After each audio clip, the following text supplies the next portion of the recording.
வாழ்க்கையில் நீ பயணிக்கின்ற தூரம் எவ்வளவு என்று பார்க்காதே. களைப்பு வந்துவிடும் அல்லது பெருமிதம் வந்துவிடும். தூரங்களில் நீ எவ்வளவு கற்று தேர்ந்துள்ளாய் என்பதை கவனி. உன்னிடம் அதை நீ செய்முறைப்படுத்துகிறாயா என்று யோசி. அந்த நடைமுறையில் நீ கடந்த பயணங்கள் உன்னை நேர்மறையில் மாற்றியதும், உனக்கு பக்குவத்தை ஏற்படுத்திய விஷயங்களில் உன் எண்ணங்களை வருங்காலத்தில் அதே பயின்ற பக்குவத்தில் நீ செயல்படுகிறாயா என்று உன்னிடம் நீயே கேட்டுப்பார். இவற்றில் உனக்கு பதில் கிடைத்தால் நீ நிச்சயம் வெற்றி பயணத்தை நோக்கி நகர்கிறாய் என்று அர்த்தம். உன்னில் நான் இருக்கிறேன் என்பதை நீ திடமாக நம்பு. நிச்சயம் உயர்த்தி வாழ வைப்பேன். நீ உன் உள்மனதில் வைத்து கதறுகின்ற விஷயம் எனக்கு தெரியாது என்று எப்படி நினைத்தாய்? நிச்சயம் அதிலிருந்து உனக்கு நான் விடுதலை அளிப்பேன் என் தங்கமே. எல்லோரும் வாழ்க்கையில் முன்னேற்றத்தை எளிதாய் பெறுவது இல்லை. அதற்கு நிறைய விஷயங்களில் நீ முயற்சிக்க வேண்டும், உழைக்க வேண்டும். உழைப்பும் நேர்மையும் தற்காலிகமாக காயப்படுத்தும். ஆனால் ஒரு நாள் நிச்சயம் நீ கிரீடம் எய்துவாய். வாழ்க்கையில் கஷ்டங்களை நினைத்து எவ்வளவு நாள் இப்படியே அவற்றிலேயே தேங்கி நிற்கப் போகிறாய்? அவற்றை விட்டுவிடு. புத்துணர்வுடன் வாழ் என் தங்கமே. எந்த ஒரு சூழ்நிலையிலும் நான் வருவேன் உனக்காக. இதுவரை கண்ணீரை மட்டுமே கண்ட நீ இனிமேல் உன் வாழ்க்கையில் பல அற்புதங்களை காண்பாய் என் தங்கமே. வெகுளித்தனமாக உள்ளவர்களை நான் அதிகம் நேசிக்கிறேன். மேதையை தள்ளி பேதையிடம் என் ஞானத்தை வெளிப்படுத்துகிறேன். குழந்தைகளின் வார்த்தைகளால் உலகத்தோடு பேசுகிறேன். இதையெல்லாம் புரிந்து கொண்டு எழுந்து தைரியமாக போ. எதையும் தாங்கிப்பார், வாழ்ந்து விடலாம். இந்த சாயி உன் பின்னாலும் உனக்கு முன்னாலும் உன்னை பக்கவாட்டுகளிலும் சூழ்ந்து கொண்டு உடன் வருகிறார் என்பதை நினைவில் வைத்துக்கொண்டு என் பெயரை உச்சரித்து வா என் தங்கமே. நீ நீண்ட நாட்களாக ஒரு வேலை ஒன்று உனக்கு சாதகமாக முடிய வேண்டும் என்று நீ போராடி கொண்டு இருக்கிறாய். அந்த வேலை நாளையிலிருந்து தொடங்கும். சரியாக நாளையிலிருந்து 8 நாட்களில் அது நிறைவுறும். இந்த சாயப்பாவின் மேல் நம்பிக்கை வை என் தங்கமே. கூடிய விரைவில் உனக்கு ஒரு நல்ல செய்தி கொடுக்கப் போகிறேன். அதனால் எந்த கவலையையும் நினைத்து கண்ணீர் வடிக்காமல் அப்பா இருக்கிறார் என்று தைரியமாக இரு என் தங்கமே. மனம் அழுகின்ற போது பிறரிடம் சொல்ல முடியாமல் தனக்குள்ளே நீ புலம்பிக் கொண்டு இருப்பதை நான் உணர்வேன். உனக்கும் உன் குடும்பத்திற்கும் தீங்கு செய்தவர்களை நான் தக்க தருணத்தில் இருந்து அவர்களை விலக்கி வைத்து அவர்களுக்கும் பிறர் கஷ்டத்தை உணரும் வண்ணம் நிச்சயமாக உணர்த்துவேன். எதையும் சரி செய்ய நம்மால் முடியும். உன் மனதை மகிழ்ச்சியாக வைத்துக்கொள். ஏனென்றால் நமது மனம் மகிழ்ச்சியாக இருந்தால் நமது வாழ்க்கையும் மகிழ்ச்சியாக இருக்கும். நமது வாழ்க்கையை சரி செய்ய வேண்டும் என்று நிறைய முயற்சிகளை செய்து வருகிறோம். ஆனால் ஒன்று முடிந்தால் இன்னொன்று, இன்னொன்று முடிந்தால் மீண்டும் ஒன்று என ஏதேனும் ஒரு இடையூறு புதிதாக வந்து கொண்டேதான் உள்ளது. இதை மட்டும் சரி செய்தாலே போதும், நாம் நிம்மதியாக வாழலாம் என்று போராடி முடிக்கப் போகும் தருவாயில் இன்னொரு புதிய சிக்கல் வந்துவிடுகிறது. அப்படியென்றால் எப்போதுதான் நமது சிக்கல்கள் தீரும்? எப்போதுதான் நம்மால் நிம்மதியாக வாழ முடியும் என்று பலரும் தங்களை தாங்களே நொந்து கொள்கிறார்கள். இதையெல்லாம் ஏன் தொடர்ந்து கொண்டே உள்ளது என்பதை நீ ஒருமுறை சிந்தித்துப்பார். நமது மனம் எப்படி உள்ளதோ அதன்படியே நமது வாழ்க்கையும் அமையும் என்பது புரியும். இடையூறுகளை நாம் பார்த்து பயப்படுவதாலும் அதை நினைத்து நினைத்து நமது மனம் வேதனை அடைந்து கொண்டே இருப்பதாலும் தான் நாம் நிம்மதியாக வாழ முடியாமல் தவிக்கின்றோம் என்பதும் புரியும். இடையூறுகள் வருவதும் போவதும் தவிர்க்க முடியாத ஒன்று என்பதை புரிந்து கொள். இடையூறுகளை நினைத்து நினைத்து பயந்தே நமது மனதையும் மனதின் வழியாக நமது வாழ்க்கையையும் நிம்மதி இழக்கச் செய்யக்கூடாது. அனைத்தையும் எதிர்கொண்டு போராடி வெற்றி கொள்ளும் மனதை பெற்று வாழ்வில் முன்னேறுவேன் என்ற தன்னம்பிக்கையுடன் வாழ்ந்து பார். வெற்றி உனதே. ஷீரடியில் சாய்பாபா தன்னை பார்க்க வரும் பக்தர்கள் அனைவருக்கும் உதி எனப்படும் ஒரு வகை பிரசாதத்தை அளிப்பார். சாய்பாபாவுக்கு பிடித்தமானது விளக்கேற்றுதல் தான். அதே போல துணி என்னும் அக்னியை சாய்பாபா வளர்த்து வந்தார். பாபா துவாரகமாயில் இருக்கும் பொழுது அந்த துணி அக்னியில் தேங்காய்களையும் சிறு சிறு சுள்ளி எனப்படும் காய்ந்து போன மரக்குச்சிகளையும் போட்டு தீயை வளர்த்து கொண்டே இருப்பார். இது சாய்பாபா வளர்க்கும் யாகம் போன்றது. அந்த தீயின் முன்னர் கண்ணை மூடிக்கொண்டு பல மணி நேரம் சாய்பாபா அமர்ந்திருப்பார். அவர் கண் விழிக்கும் நேரத்திற்காக பல பக்தர்கள் காத்திருப்பார்கள். அந்த துணி எரிந்து கொண்டே இருக்கும். அதிலிருந்து கிடைக்கும் சாம்பலையே அள்ளி தன்னை காண வரும் பக்தர்களுக்கு கொடுப்பார் நம் சாய்பாபா. ஏனெனில் உதி என்பது அவர்களுக்கு வெறும் சாம்பல் அல்ல, அது சாய்பாபாவின் அருட்கொடை. சக நோய்களையும் தீர்க்கும் மருந்தே உதியாகும்.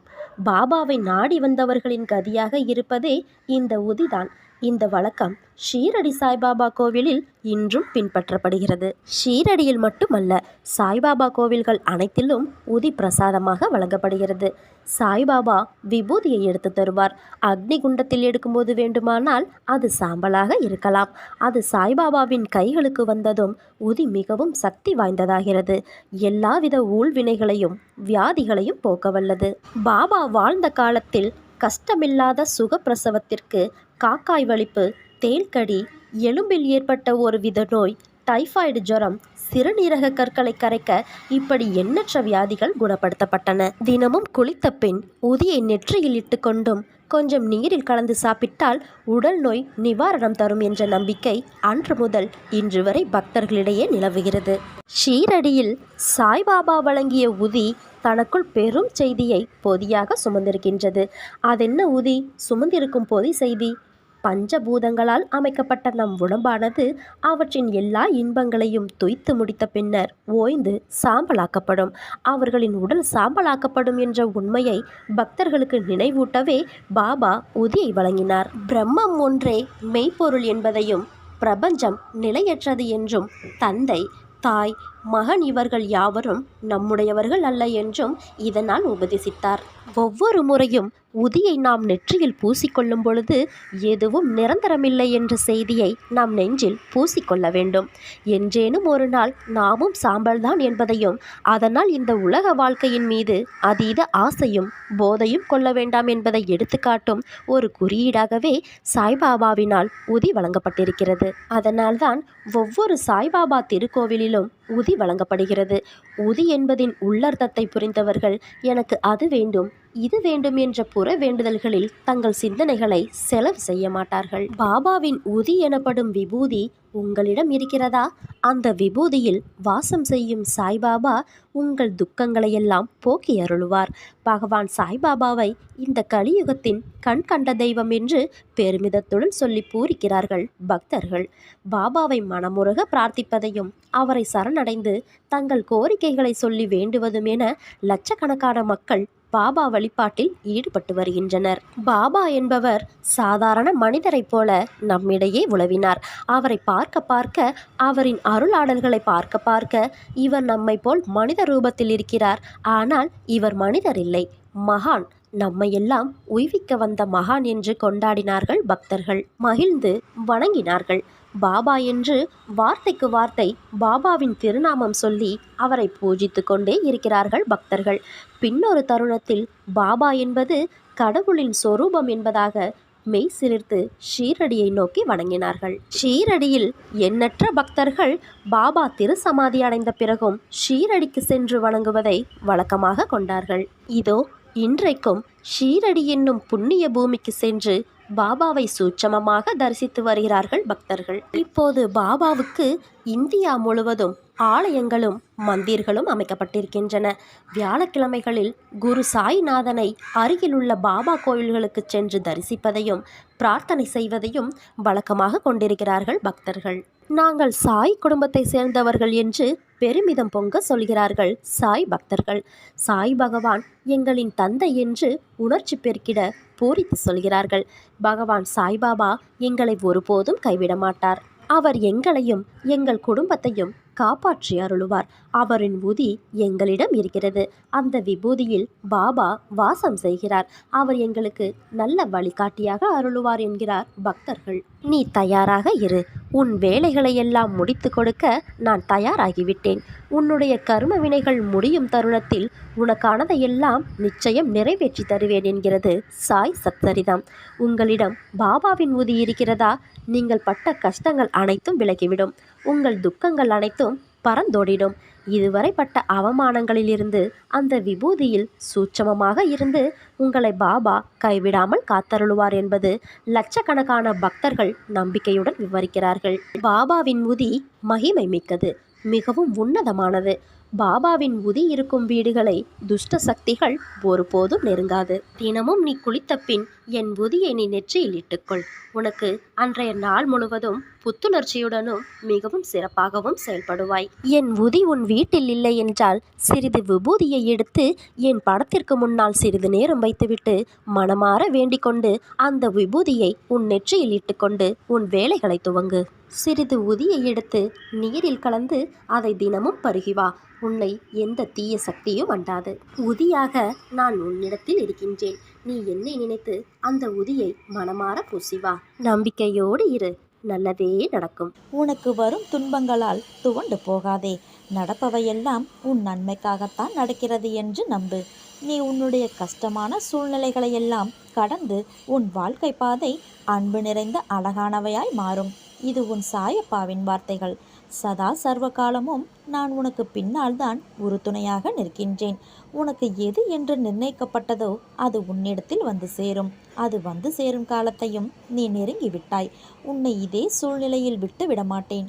உனது வாழ்க்கை வண்ணமயமாக விளங்கப் போகிறது. நீ நிச்சயம் தடைகளை தகர்த்து வெற்றியடையவாய். நான் அடைய வைப்பேன். வாழ்க்கையில் நீ உயர்ந்த நிலையை அடைவாய். உன் கண்களை மூடி என்னை மனதார நினை. என் உருவம் உன் முன்னர் தோன்றி உனது அனைத்து கேள்விகளுக்கும் தகுந்த பதில்கள் கிடைக்கும். உன்னை விட்டு நான் விலகுவதும் இல்லை, உன்னை விலகி போகும்படி நான் செய்வதும் இல்லை. ஓர் இடத்தில் 1000 பசுக்கள் இருக்கின்றன. தன் தாயை தேடி வரும் ஒரு கன்று அந்த 1000 பசுக்களில் தன் தாயை சில நொடிகளில் கண்டுபிடித்து அதனிடம் போய் சேர்ந்து விடுகிறது. அதே போல ஒருவன் செய்யும் வினையின் பயனானது அவன் எங்கிருந்தாலும் அவனை கண்டுபிடித்து அவனை சென்றடைந்துவிடும். வினையை விதைத்துவிட்டு அறுவடை காலத்தில் சாமர்த்தியமாக வெளியூர் சென்று விட்டாலும் வினையிடமிருந்து தப்ப முடியாது. வினையை விதைத்தால் வினையை அறுவடை செய்தே ஆக வேண்டும். உப்பை தின்றவன் தண்ணீர் குடித்தே ஆக வேண்டும். நாம் அனைவரும் நன்மை செய்கிறோமோ தீமை செய்கிறோமோ என்று இறைவன் கண்காணிப்பு கேமரா வைத்துக்கொண்டு பார்ப்பதில்லை. நீங்கள் என்ன வேண்டுமானாலும் செய்து கொள்ளுங்கள் என்று நமக்கு பூரணமான சுதந்திரத்தை கொடுத்து விட்டான். ஆனால் உங்கள் செயலின் பலனை நீங்கள் தான் அனுபவிக்க வேண்டும் என்ற நியதியை அழுத்தமாக வைத்துவிட்டான். நீங்கள் உங்கள் பையில் நல்ல பழங்களை போடுகிறீர்களா, இல்லை சருகுகளையும் அழுகிய பழங்களையும் போடுகிறீர்களா என்று யாருமே கண்காணிப்பதில்லை. ஆனால் நீங்கள் சேகரிப்பதை நீங்கள்தான் சாப்பிட வேண்டும் என்பதை மட்டும் மறந்து விடாதீர்கள். ஐயோ, அக்கிரமம் செய்தவன் நன்றாக இருக்கிறானே என்று ஆண்டவன் மேல் நம்பிக்கை இழக்காதீர்கள். அக்கிரமம் செய்பவன் இப்போதுதான் காய்ந்த சருகுகளையும் அழுகிய பழங்களையும் தன் பைக்குள் போட்டு கொண்டிருக்கின்றான். விரைவில் தனிமை சிறையில் அவற்றை உண்ண வேண்டிய காலம் வரும். அப்போது அவனுக்கு பசியும் மரணமுமே பரிசாக கிடைக்கும். இது மனிதன் இயற்றிய சட்டமில்லை, இறைவன் வகுத்த நியதி. இதற்கு விதிவிலக்கு இல்லை. வாழ்க்கையில் நீ செய்த தவறுகள் உனக்கு வழிகளை கொடுத்துள்ளன. நீ உனது தவறுகளிலிருந்து பாடம் கற்றுக்கொண்ட அனுபவங்களை மனதில் கொண்டு மீண்டும் இது போன்ற ஒரு தவறை எந்த சூழ்நிலையிலும் செய்யாமல் இரு. வாழ்க்கையில் எல்லாவற்றிற்கும் உணர்ச்சி வசப்படுதல், அழுதல் ஆகியவைகளால் உனக்கு எந்த வகையிலும் அது உதவி செய்யாது. நீ வாழ்க்கையில் இவற்றை கடந்து எவ்வாறு முன்னோக்கி செல்வது என்பதை குறித்து சிந்தித்து செயல்படு. அதற்காக தேவையில்லாத வழியில் செயல்பட நினைக்காதே. குறுக்கு புத்தி சுயநலமானது, விரைவில் துன்பத்தை கொடுக்கக்கூடியது. குறுக்கு புத்தி இல்லாமலும் கள்ளம் கபடமற்ற நிலை முட்டாள்தனம் இல்லாமலும் இருக்க வேண்டும். நீ புத்திசாலியாகவும் கள்ளம் கபடமற்றவராகவும் மனித தன்மையுடன் கூடிய கூர்மையான புத்தியுடனும் இருக்க வேண்டும். சொத்து சேர்த்து வைக்காவிட்டாலும் பரவாயில்லை. எவர் குடும்பத்தையும் கெடுத்து பாவத்தை சேர்க்காமல் வாழ்ந்து மறையுங்கள். ஏனெனில் நீங்கள் செய்த பாவத்தை சுமக்கப் போவது உங்கள் வாரிசுகள்தான். உன் வாழ்க்கையில் நடக்கின்ற அனைத்திற்கும் நீதான் காரணம் என்று எண்ணாதே. எரியும் மெழுகுவர்த்தி கரைகின்றது, அதற்கு நான் தான் காரணம் என்று நெருப்பு சொன்னால் ஒளி எப்படி கிடைக்கும்? அதே போல வாழ்க்கையில் இழப்பு, அவமானம், தோல்வி, துரோகம், கோபம் இவை அனைத்தும் இருந்தால்தான் வாழ்க்கையை நீ கடந்து செல்ல முடியும். அப்படிப்பட்ட வாழ்க்கையில் நீ இருக்கிறாய். தினமும் மெழுகுவர்த்தியாய் கரைகின்றாய். ஒளி உனக்கும் மற்றவர்களுக்கும் கொடுப்பதற்காகவே பிறந்த குழந்தை. நிச்சயம் நீ வாழ்க்கை என்னும் வானத்தில் நட்சத்திரங்கள் போல ஜொலிப்பாய். உன் எதிர்காலத்தை நினைத்து கவலைப்படாதே, ஏனென்றால் அவை அனைத்தும் என் கையில் உள்ளது. நாம் நம்பிக்கையோடு இருந்தால் நல்லதே நடக்கும். சாயிருக்க பயமேன். ஓம் சாய்ராம், ஜெய் சாய்ராம்.